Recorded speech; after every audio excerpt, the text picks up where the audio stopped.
俄羅斯總統就職典禮由東正教領袖主持，儀式有近2000人出席，當中包括國家杜馬全體成員同俄羅斯憲法法院嘅法官。普京將右手放喺憲法上面宣讀誓詞。佢之後發表就職演說，呼籲國民團結一致。佢話會盡最大嘅努力加強俄羅斯嘅民主同憲法自由。佢亦都讚揚卸任嘅梅德韋傑夫帶領國家發展。隨後克里姆林宮鳴放禮炮。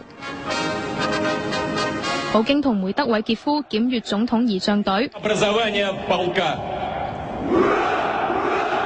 而俄羅斯國家杜馬將會審議通過新一屆政府總理同成員名單，預料梅德韋傑夫將會順利成為新任總理。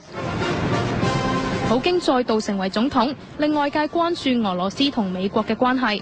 普京自2000年首次出任總統以嚟，主張復興俄羅斯嘅世界大國地位。有分析認為，普京將會繼續以強硬嘅外交姿態同反西方嘅立場贏取國民支持。